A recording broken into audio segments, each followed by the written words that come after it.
বিষয়ের কথা একেবারে ছেড়ে দেবে। ঈশ্বরীয় কথা বই, অন্য কোনো কথা বলো না। বিষয়ী লোক দেখলে আস্তে আস্তে সরে যাবে। এতদিন সংসার করে তো দেখলে সব ফক্কাবাজি। ঈশ্বরী বস্তু আর সব অবস্তু। ঈশ্বরী সত্য আর সব দুদিনের জন্য। সংসারে আছে কি?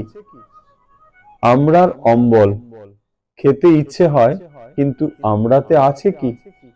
হাঁটি আর চামড়া, খেলে অম্লশূল হয়।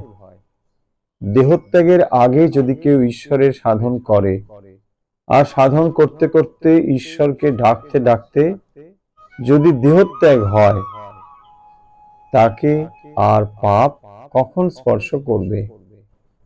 হাতির স্বভাব বটে, নাইয়ে দেওয়ার পরেও আবার ধুলো কাদা মাখে, কিন্তু মাহুত নাইয়ে দিয়ে যদি আস্থা বলে তাকে ঢুকিয়ে দিতে পারে, তাহলে আর ধুলো কাদা মাখতে পায় না।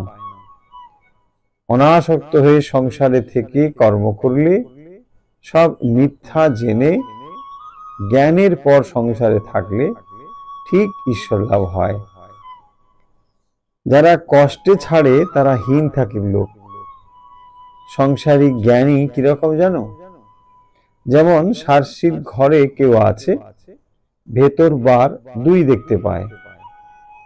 সংসারে থাকতে গেলেই ওরকম হয়, কখনো উঁচু কখনো নিচু, কখনো বেশ ভক্তি হচ্ছে আবার কমে যায়।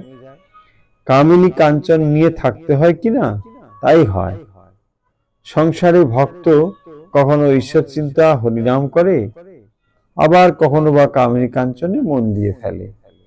যেমন সাধারণ মাছি, কখনো সন্দেশে বসেছে, আবার কখনো বা পচা ঘা বিষ্ঠাতেও এসে বসে।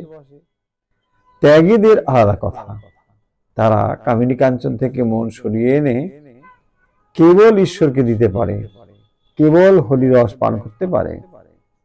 ঠিক ঠিক ত্যাগী হলে ঈশ্বর বই তাদের আর কিছু ভালো লাগে না। বিষয়ের কথা হলে উঠে যায়, ঈশ্বরীয় কথা হলে শোনে। ঠিক ঠিক ত্যাগী হলে নিজেরা ঈশ্বর কথা বই আর অন্য কথা মুখে আনে না। মৌমাছি কেবল ফুলে বসে মধু খাবে বলে, অন্য কোনো জিনিস মৌমাছির ভালো লাগে না।